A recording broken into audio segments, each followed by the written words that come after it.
我大概先自我介绍一下，我叫 Mac， 我的中文叫金建凯。我退伍之后，我大概都是在做行销业务。我一退伍就做传销，跟了两位，还蛮知名的一个传销大师，就是一毕业就很想成功嘛，就跟了这样闯了3、4年，然后中间真的受过非常多的这种考验啊、煎熬啊、训练啊，然后很多啦。然后所以我自己一直的领域都是在那个业务，还有那个行销的方面。我在我27岁的时候，我那时候进入一家网络行销，不是网络行销，算是一家行销公司，卖什么你知道吗？卖滑鼠，卖滑鼠，卖滑鼠。那个是我一个高中学长的公司，他卖滑鼠。我业务第一个启蒙老师就是我那个学长，他实在太厉害了，他实在太会卖商品，就是类似这种逻辑，他实在太厉害了。那个再讲，那些没时间了他实在太厉害了，我就跟着他一阵子，懂了他这个逻辑，他就说好，开始去卖滑鼠。卖滑鼠怎么卖？我学这个的，那怎么卖啊？后来用他的逻辑，他一直引导我。结果你知道我1年之内我卖了多少只滑鼠？你认为如果你要卖滑鼠，你也可以卖几个滑鼠？啊，就是卖滑鼠，滑鼠哦。可以卖几个？我们公司有13个业务员，第2名，我讲第2名，他一年之内，他卖了4700多个滑鼠，厉不厉害？一年卖4700多个滑鼠，那你知道我卖多少个？没有夸张啦，100万个，我就开郭台铭公司啊，没有啦，没有那么夸张。高一点，7万多个。我1年卖7万多个滑鼠，你认为我是用兜售的吗？还是叫朋友捧场？做案子。像我当时怎么做的？简单讲，我就是要跟人家不一样。我要卖，我从小就是这样这种个性。我要卖就是要卖跟人家不一样。所以我当初怎么卖？很简单，我一样是去兜的，把厂商2边兜。我就跟他讲，比如说你是做丰田汽车我就跟你讲，老板，那个车讯杂志因为你要先知道谁有钱。杂志你要知道杂志出钱还是叫车行出钱？当然叫车商出钱啊，怎么可能杂志出钱呢？对不对？而且杂志是要帮他 promote 的嘛，对不对？当然先找钱在哪里啊，对不对？车商有钱，老板，跟你的车讯我帮你整合好了5家的车子的杂志，他们一致认同，他们下一波的活动听你，怎么听你？你下一波你要 promote 什么车？X3好了，对不对？我就跟你讲，示意图看一下，如果现在有一台 X3的跑车的滑鼠，你觉得炫不炫？滑鼠炫不炫？还蛮炫的，对不对？那如果你送给你的这些杂志的客户他那个按钮车头灯只要按一下按左边连到你的网站，按右边连到车讯好喜欢这个 ID。如果你觉得这样 OK 的话，我们讨论一下细节。我就这样，我找了4家还是5家，我也忘记了。我大概找了4家还是5家厂商，我就卖出7万多个。我每天有干嘛？没有干嘛。他 OK 了，对不对？设计图来没工作，弄一下。设计出来了那两边去看，就这样子。定做的，因为市场没有人做啊，谁去做造型滑鼠啊？你知道我要做这个案子之前，你知道我花了多少钱去说服我的老板花钱开模吗？我跟他讲，我一定会成功。开模，他做一个滑鼠开模大概要40几万。我跟他讲，我一定可以做到这个生意，但是你要先花钱。有老板的好处是这样，对不对？你就先花钱，对，你就先花钱，就叫他开模，他就开出来。后来真的如我所愿，就是就这样卖。但是我被他摆了，我被我的老板摆了一道，我没有拿到奖金，我只拿了5万多块奖金。我本来应该可以拿到70几万的奖金，他给我招楼，我在怎样？所以我的人生波折也蛮大的。那我上一份工作是在今年5月份辞职。那我上一份工作是在应该是去年我们公司集团正式上市，它是一家上市公司，好，然后在医疗方面的上市公司，然后老板是我朋友，老板娘连续3年生日都在我之前，我有在经营一个店，都在我店里过。基本上来讲应该是我只要好好的跟着这家公司打拼我大概就平步青云了。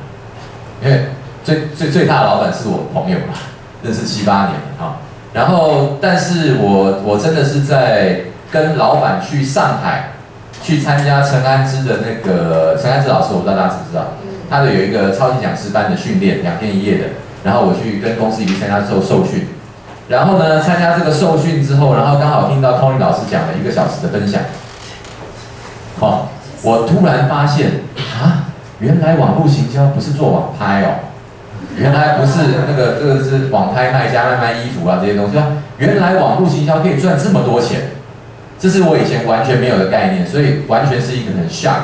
所以当时我老板问我说：“这听完好像很厉害，你觉得怎样？”因为老板坐旁边嘛，没有，听起来不太可能，这应该是骗人的居多了。可事实上，我的内心非常的澎湃，非常的激荡，非常的澎湃，差点要冲上去拿那张报名单但是不行，因为老板在旁边，有没有？假装不是很在意。然后回来之后，回国之后呢，我就开始一直研究，就是 Tony 老师，然后网络财富，然后甚至搜寻一些这些方面的讯息然后当我开始成为 Tony 老师的学员之后，当然我陆续有上非常多老师的课程。那现在目前大概一年多的一个时间那我一直到今年的5月份，我正式就是跟我的老板就是 say goodbye。虽然我很清楚，我在这家公司，我绝对可以平步青云，可能在3年后，我可能分到公司的股票身价也可能有机会可以好几千万甚至破亿，我相信。但是，我做了一个一般人都没办法接受的决定，尤其是我父母。那因为我的核心理念跟那个 Amy 老师还蛮像的，我觉得人生就活一次嘛，对不对？我要在那边做高阶主管，老板叫我去东就要去东，叫我去西就去西，对不对？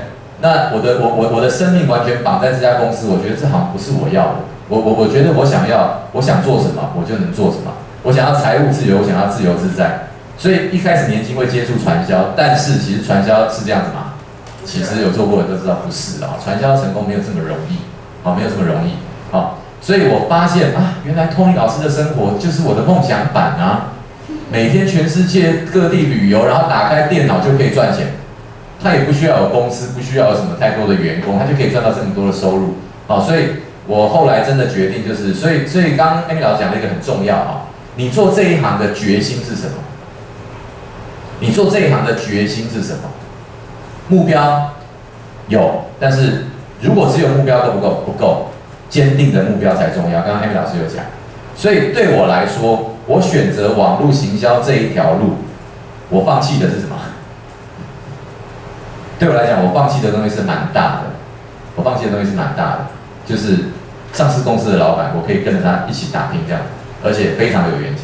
我放弃这个机会来做网络行销，所以各位可以想象，就是我现在在做网络行销的决心非常大，因为我是放了一个非常，就是如果以上班族来讲，这个已经是一个就是人生碰到这样的一个工作机会，就是非常棒的，不拼是完全没有道理的。可是我居然放掉来做网络行销，所以刚刚 Amy 老师讲的一个很重要，就是说你来做这一行，你的决心是什么，非常非常重要。那这个部分我就不再多讲了，因为刚刚 Amy 老师讲非常多了所以这个部分，我真的是认为要致富要成功，方法跟技巧要懂得真的非常多。你要懂业务，你要懂行销，你要懂沟通，你要懂人际相处，你要懂公关，你要懂网络行销技术，要懂的东西太多了，太多了。可是你知道这些东西都是外在的，这些东西都是外在的，这些东西你都可以不会，你只要会一件事情，你应该这一辈子应该会成功，应该会致富，就是什么？找出你人生坚定的目标，目标真的非常重要。但是目标不是拿个纸这样随便写一写，然后这样我要怎样怎样，真的不是。你要好好的沉淀下来，去思考你到底跟人家的差异性在哪？你人生到底想做什么事情？你一定要找出这个点，你一定要找出这个点。这个值得你花3天、花1个礼拜、花2个礼拜，你什么事都不做，只想这件事情，它都非常值得。然后不断的潜意识输入你的目标，这个也非常重要。我上礼拜去参加一个老师叫梁凯恩，他也蛮有名的，我不知道大家有没有听过。他5年多终于回来台湾办讲座啊。我那天听了很多的东西，但是对我来讲最有价值的一个东西是什么？你知道？跟大家分享。整场下来一整天8个小时，我觉得对我来讲，我得到最大的是一句话，跟大家分享。他讲说设定目标很重要，跟大家设定目标非常重要。那很多人不会设定目标，可是我这边提供给大家一个方法，教大家怎么设定目标。他说很简单，他说你就去把你未来的20年想象成你要拍一部电影，你是导演，你希望你的这部电影明年演什么情节，3年后演什么情节，5年后演什么情节，20年后你电影的结局是什么？也就是说，目标我们当然都是要设得很远大啊。如果你把目标设定，你20年后收入就只有10万，你中间怎么可能会很精彩呢？那如果既然它是一部电影，因为很多人在设定目标的时候，遇到最大的困难是什么？不敢想，不敢想。哎呦，想在大被痛了，不敢想，这个是最大的障碍。可是你把它想成是，它是电影嘛？你在拍电影，你是导演啊，你怎么不敢想的？对不对？20年后，奥巴马拜你为师，可不可以想一下？为什么不行啊？这是电影啊，好，所以跟大家分享这个简单是设定目标的方法。所以它既然是一部电影，想想你要过什么样的人生，你的剧本要怎么演，好，这个蛮重要的哈。